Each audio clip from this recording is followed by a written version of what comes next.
Hello friends, स्वागत है आप सभी का हमारे यूट्यूब चैनल स्टडी सर्कल 24 में। तो स्टूडेंट्स, आज के वीडियो में हम बात करने वाले हैं कंप्यूटर से रिलेटेड इम्पोर्टेंस प्रश्नों का। ये वीडियो सीजी व्यापम से संबंधित जितने भी प्रतियोगी परीक्षाएं हैं उससे संबंधित जितने भी कंप्यूटर से रिलेटेड क्वेश्चन पूछे जाते हैं, तो ये आज का वीडियो उन सभी प्रश्नों की तैयारी के लिए है। ठीक है।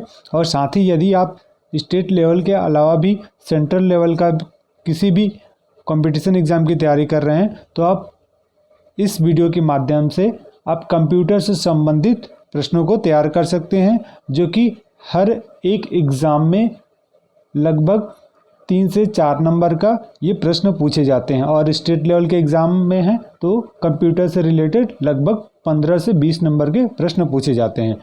तो चलिए देखते हैं आज के वीडियो में। इससे पहले यदि आप हमारे चैनल पर पहली बार विजिट कर रहे हैं तो आप हमारे चैनल को सब्सक्राइब कर लें, जिससे कि आपको कंप्यूटर से महत्वपूर्ण प्रश्नों की जानकारी हमारे चैनल के माध्यम से आपको मिलती रहे और वो आपको एग्ज़ाम के लिए काफ़ी इम्पोर्टेंट भी होगा। तो चलिए देखते हैं। सबसे पहला प्रश्न आपके पास दिया गया है यहाँ पास, आउटलुक एक्सप्रेस एक है, तो इसमें से आउटलुक एक्सप्रेस क्या है आपको बताना है। ऑप्शन दिया गया है फ्रेंड्स आपके पास, मेल क्लाइंट, और दूसरा ऑप्शन है शेड्यूलर, और तीसरा ऑप्शन है एड्रेस बुक, और चौथा ऑप्शन है उपयुक्त सभी, और फिर पांचवा ऑप्शन है इनमें से कोई नहीं। तो इसका सही आंसर हो जाएगा उपयुक्त सभी, क्योंकि आउटलुक एक्सप्रेस एक मेल क्लाइंट भी होता है, शेड्यूलर भी होता है और एड्रेस बुक भी होता है। ठीक है। चलिए अगला प्रश्न देखते हैं। कंप्यूटर डाटा की सबसे छोटी इकाई है, तो इनमें से आपको बताना है कि कंप्यूटर डाटा की सबसे छोटी इकाई कौन सी है। तो आप देख सकते हैं आपके पास ऑप्शन दिया गया है बाइट, बीट, फाइल, रिकॉर्ड, इनमें से कोई नहीं। तो इसका सही आंसर हो जाएगा बीट। ठीक है। अब अगला प्रश्न देखिए, एमएस वर्ड में नया पृष्ठ आरंभ करने के लिए कौन सा की दबाई जानी चाहिए। तो आप देख सकते हैं आपके पास यहाँ पास ऑप्शन दिया गया है down cursor key, enter key, shift plus enter plus control, then next option है कंट्रोल प्लस एंटर। तो इसका सही आंसर हो जाएगा shift plus enter plus control, ये इसका सही आंसर हो जाएगा। नेक्स्ट प्रश्न है आपके पास, किस प्रकार का सॉफ्टवेयर लेखाकार के वर्कशीट जैसा होता है। तो इसका सही आंसर होगा, तो आप देख सकते हैं कि इसका सही आंसर क्या हो जाएगा, स्प्रेडशीट्स। अगला प्रश्न देखिए, कंप्यूटर में प्रयुक्त आईसी चिप बनते हैं। तो कंप्यूटर में जो प्रयुक्त आईसी चिप होते हैं वो किस धातु के बनते हैं आपको बताना है। यहाँ ऑप्शन है आपके पास क्रोमियम से, आयरन ऑक्साइड से, सिलिकॉन से, सिल्वर से। तो इसका सही आंसर हो जाएगा सिलिकॉन से, जिसका सिंबल होता है SI। अगला प्रश्न है, विश्व भर में बहुत से कंप्यूटरों को जोड़ने वाला नेटवर्क निम्नलिखित है, तो क्या बोलते हैं उसको, इंटरनेट, इंट्रानेट, आर्कनेट, नेटवर्क और लैन। तो इसका सही आंसर हो जाएगा इंटरनेट। ये प्रश्न पूछा भी जाता है कई बार और कई बार पूछा भी गया है। चलिए अगला प्रश्न देखिए, ये सारे जो प्रश्न हैं वो सीजी व्यापम की परीक्षाओं में कई बार ये रिपीट हो चुके हैं, तो इन सभी प्रश्नों को आप अच्छे से तैयारी कीजिए, जिससे कि अभी जो मंडी और उप निरीक्षक का जो आपके पास अभी आगामी 29 अप्रैल को एग्ज़ाम होने वाला है, तो उसमें आप इन प्रश्नों को अच्छे से याद कर लेते हैं तो काफ़ी हेल्पफुल होगा। यदि आपको बहुत सारे इसमें से प्रश्न तैयार भी हैं तो आपको रिवीजन हो जाएगा। चलिए देखिए, प्रश्न नंबर 7वां है आपके पास, विंडोज़ में बाई डिफ़ॉल्ट फाइल जब डिलीट हो जाती है उन्हें किस में भेजा जाता है। तो इसका सही आंसर होगा, यहाँ पास देख सकते हैं आपके पास ऑप्शन है dustbin, recycle bin, waste bin और रिसाइकल वेस्ट बिन, और नेक्स्ट ऑप्शन है इनमें से कोई नहीं। तो इसका सही आंसर हो जाएगा रिसाइकल बिन। ठीक है, रिसाइकल बिन। अगला प्रश्न है आपके पास, भारत में निर्मित प्रथम कंप्यूटर कौन सा है? तो प्रथम कंप्यूटर का नाम है सिद्धार्थ। तो यहाँ से ये सिद्धार्थ ऑप्शन ये इसका सही आंसर हो जाएगा। अगला प्रश्न देखिए, किसी भी वेबसाइट का पेज कहलाता है, किसी भी वेबसाइट का पेज कहलाता है। ऑप्शन है आपके पास URL, LAN और CPU और होम पेज। तो इसका सही आंसर हो जाएगा होम पेज। किसी भी वेबसाइट को जब हम ओपन करते हैं तो उसका जो पेज होता है उसको हम होम पेज के नाम से जानते हैं। तो इसका आंसर होम पेज हो जाएगा। अगला प्रश्न देखिए, डिजिटल सिग्नेचर संदेश के लिए नहीं दे पाते हैं, डिजिटल सिग्नेचर संदेश के लिए नहीं दे पाते हैं। तो इसका ऑप्शन देखिए, इंटेग्रिटी, नॉन रेप्यूडिएशन और ऑथेंटिकेशन और कॉन्फिडेंशियलिटी। ठीक है, तो इसका सही आंसर हो जाएगा कॉन्फिडेंशियलिटी। ठीक है, इसका सही आंसर हो जाएगा। नेक्स्ट है अगला प्रश्न आपके पास, ई कॉमर्स में ई निम्नलिखित में से किसके लिए आता है? तो आप इसका आंसर ऑप्शन देख सकते हैं। पहला ऑप्शन है ई कॉमर्स, दूसरा है एसेंशियल और तीसरा ऑप्शन है इलेक्ट्रॉनिक और चौथा ऑप्शन है इंटरप्राइजिंग और पांचवा ऑप्शन है इनमें से कोई नहीं।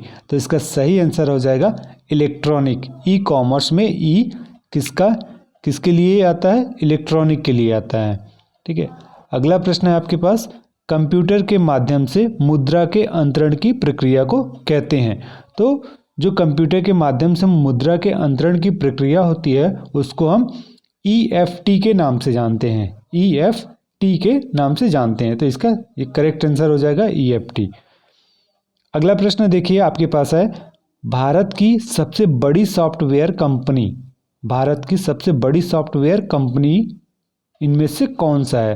पहला ऑप्शन दिया गया है इन्फोसिस, दूसरा ऑप्शन है TCS और तीसरा ऑप्शन है HCL और चौथा ऑप्शन है IBPM एंड पांचवा ऑप्शन है इनमें से कोई नहीं। ठीक है, तो इसका सही आंसर हो जाएगा TCS। भारत की सबसे बड़ी सॉफ्टवेयर कंपनी है TCS। ठीक है, अगला प्रश्न देखिए, किसकी सहायता से इलेक्ट्रॉनिक माध्यम से व्यापार किया जाता है? किसकी सहायता से इलेक्ट्रॉनिक माध्यम से व्यापार किया जाता है? तो इसका सही आंसर हो जाएगा ई कॉमर्स। ई कॉमर्स के माध्यम से क्या करते हैं? इलेक्ट्रॉनिक व्यापार करते हैं। अगला प्रश्न देखिए, प्रश्न है आपके पास, ग्राहक व व्यापारी के बीच ई कॉमर्स का माध्यम है। ठीक है, तो कौन सा माध्यम है? ग्राहक और व्यापारी के बीच ई कॉमर्स का माध्यम इंटरनेट होता है। ठीक है, तो इसका सही आंसर होगा इंटरनेट। अगला प्रश्न देखिए, प्रश्न है आपके पास, वैट्स का पूरा नाम, WATS का पूरा नाम बताना है आपको। तो ये ऑप्शन दिया गया आपके पास, wide area telephone service, wide area tele service, wide area tele service और वाई एरिया टोल सर्विस, इनमें से कोई नहीं। तो इसका सही आंसर हो जाएगा वाइड एरिया टेलीफोन सर्विस। अगला प्रश्न देखिए आपके पास, IC का अर्थ पूछा गया है। IC का अर्थ, तो यहाँ पास देख सकते हैं आपके पास ऑप्शन है international circuit, information circuit, integrated circuit और इंफॉर्मेशन कॉल, इनमें से कोई नहीं। तो इसका करेक्ट आंसर हो जाएगा integrated circuit. Integrated circuit IC का फुल फॉर्म होता है। नेक्स्ट है आपके पास क्वेश्चंस, PAM यानी PAM का पूरा नाम क्या है? ठीक है, तो इसका पूरा नाम हो जाएगा pulse amplitude modulation, pulse amplitude modulation. ठीक है, ये इसका करेक्ट आंसर होगा। नेक्स्ट अगला प्रश्न देखिए आपके पास, फ्लॉप्स का पूर्ण रूप क्या है? फ्लॉप्स का पूरा नाम बताना है। तो फ्लॉप्स का जो फुल नेम होगा उसको हम बोलेंगे फ्लोटिंग पॉइंट ऑपरेशन पर सेकेंड, फ्लोटिंग पॉइंट ऑपरेशन पर सेकेंड। ठीक है, तो चलिए नेक्स्ट अगला प्रश्न देखिए, MISD का पूरा नाम क्या है? MISD का पूरा नाम क्या है? तो यहाँ पास आपके पास ऑप्शन दिया गया है, मोर इंस्ट्रक्शन सुरान data, multiple instruction single data, more several instruction data, many instruction single data. तो इसका सही आंसर हो जाएगा, करेक्ट आंसर होगा multiple instruction single data. Okay, अगला प्रश्न देखिए आपके पास। अगला प्रश्न है कि एक इलेक्ट्रॉनिक डिवाइस है, इनमें से कौन सा एक इलेक्ट्रॉनिक डिवाइस है जो डाटा को इंफॉर्मेशन में कन्वर्ट करता है। आपके पास ऑप्शन देता है प्रोसेसर, कंप्यूटर, केस और स्टाइलस, इनमें से कोई नहीं। तो इसका सही आंसर हो जाएगा प्रोसेसर। प्रोसेसर एक इलेक्ट्रॉनिक डिवाइस है जो डाटा को इंफॉर्मेशन में कन्वर्ट करते हैं। अब अगला प्रश्न देखिए आपके पास है, कंप्यूटर प्रोसेस द्वारा को इंफॉर्मेशन में परिवर्तित किया जाता है, किसके द्वारा? ठीक है, तो इसका सही आंसर हो जाएगा डाटा। तो कंप्यूटर प्रोसेस द्वारा डाटा को इंफॉर्मेशन में परिवर्तन करता है, यानी चेंज कर देता है। तो इसका करेक्ट आंसर हो जाएगा डाटा। अगला प्रश्न देखिए आप। प्रश्न है आपके पास, डाटा प्रोसेसिंग का अर्थ क्या है? तो इसका ऑप्शन है आपके पास, डाटा का संग्रह, कंप्यूटर की कार्यप्रणाली, गणना कार्य करना, वाणिज्यिक उपयोग के लिए जानकारी तैयार करना, इनमें से कोई नहीं। तो इसका सही आंसर हो जाएगा वाणिज्यिक उपयोग के लिए जानकारी तैयार करना। वाणिज्यिक उपयोग के लिए जानकारी तैयार करना, ये डाटा प्रोसेसिंग का अर्थ होगा। अगला प्रश्न है आपके पास, WWW के आविष्कारक कौन है? आविष्कार किसने किया था? ऑप्शन है आपके पास, बिल गेट्स, दूसरा ऑप्शन है रोजर फेडरर, नेक्स्ट है सचिन तेंदुलकर, और फिर है टिम बर्नर्स-ली, और इसके बाद है इनमें से कोई नहीं। ठीक है, तो इसका सही आंसर हो जाएगा टिम बर्नर्स-ली। अगला प्रश्न है, ईमेल के जन्मदाता कौन है? ऑप्शन है आपके पास, Bill Gates, Tomlinson, Arjun Kapoor, इनमें से कोई नहीं। तो इसका सही आंसर हो जाएगा ईमेल के जन्मदाता कौन होते हैं, कौन कहे जाते हैं? उनका नाम है टॉमलिंसन। टॉमलिंसन। अगला प्रश्न देखिए, किसी भी कंप्यूटर प्रोग्राम में बग क्या होता है? किसी भी कंप्यूटर प्रोग्राम में बग क्या होता है? ऑप्शन है आपके पास, error, file, setting, virus, program, इनमें से कोई नहीं। तो इसका सही आंसर हो जाएगा एरर। इसका सही आंसर होगा एरर। अगला प्रश्न देखिए, सबसे पहला कंप्यूटर का नाम क्या था? सबसे पहला कंप्यूटर का नाम क्या था? ऑप्शन है आपके पास, नवेल्या, तांडय, एनिएक, अटरिस, इनमें से कोई नहीं। तो इसका सही आंसर हो जाएगा, सबसे पहले कंप्यूटर का नाम एनिएक था। एनिएक था। ठीक है, ये इसका सही आंसर हो जाएगा एनिएक। अगला प्रश्न आपके पास, कंप्यूटर का दिमाग किसे कहा जाता है? कंप्यूटर का दिमाग किसे कहा जाता है? तो इसका आंसर हो जाएगा CPU, सेंट्रल प्रोसेसिंग यूनिट। अगला प्रश्न आपके पास, किसी भी वेबसाइट का पेज कहलाता है? किसी भी वेबसाइट का पेज क्या कहलाता है? Home page. अगला प्रश्न देखिए, कंप्यूटर की भौतिक बनावट क्या कहलाती है? ऑप्शन है आपके पास, software, hardware, logic gate, compiler, इनमें से कोई नहीं। तो कंप्यूटर की भौतिक बनावट हार्डवेयर कहलाती है। तो इसका सही आंसर हो जाएगा हार्डवेयर। अगला प्रश्न देखिए आप, ईमेल से जुड़ी हुई फाइल को जो ईमेल प्राप्त करने वाली को भेजी जाती है उसे कहते हैं JPG, attachment, junk file, email junk, इनमें से कोई नहीं। तो इसका सही आंसर हो जाएगा अटैचमेंट। प्रश्न है आपके पास, निम्न में से कंप्यूटर की स्थायी मेमोरी कहलाती है? ऑप्शन है आपके पास, रैम, रोम, CPU और मॉनिटर। तो इसका सही आंसर हो जाएगा रोम। इसका आंसर सही होगा रोम। अगला प्रश्न है आपके IC चिपों का निर्माण होता है? जो आईसी चिप होता है कंप्यूटर का, उसका निर्माण किस में होता है? ऑप्शन है आपके पास फाइबर से, एल्यूमिनियम से, कार्बन से और सेमीकंडक्टर से। इनमें से कोई नहीं। तो इसका सही आंसर हो जाएगा सेमीकंडक्टर से, जिसको अर्धचालक बोलते हैं, सेमीकंडक्टर्स। अगला प्रश्न है आपके पास, पहली कंप्यूटर भाषा कौन सी विकसित की गई थी? पहली कंप्यूटर भाषा कौन सी विकसित की गई थी?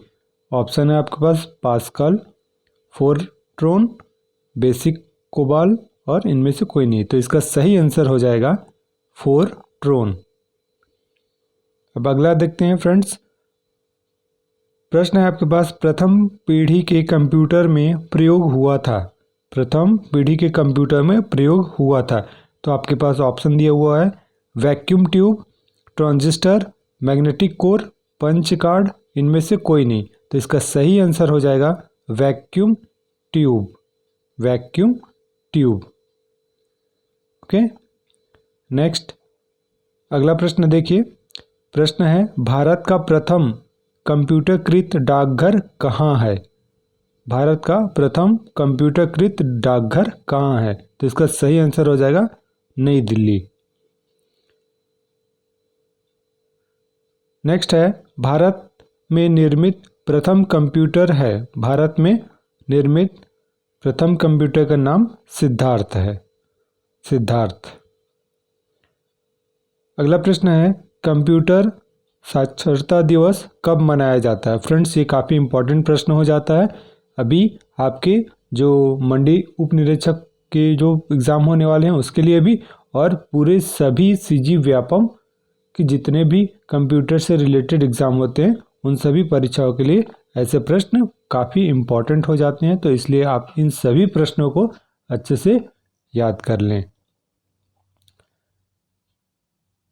तो इसका सही आंसर हो जाएगा 2 दिसंबर। ठीक है, कंप्यूटर साक्षरता दिवस कब मनाया जाता है? 2 दिसंबर को मनाया जाता है। अगला प्रश्न देखेंगे, निम्न में से कौन सा उत्पाद पेटियम ब्रांड के नाम से बेचा जाता है? ठीक है, तो इसका आपके पास ऑप्शन दिया हुआ है micro processor, computer chip, mobile chip, software, none of this, इनमें से कोई नहीं। तो इसका सही आंसर हो जाएगा माइक्रो प्रोसेसर। माइक्रो प्रोसेसर ऐसा उत्पाद है जो पेटियम ब्रांड के नाम से बेचा जाता है। अगला प्रश्न देखिए, अनुपम क्या है?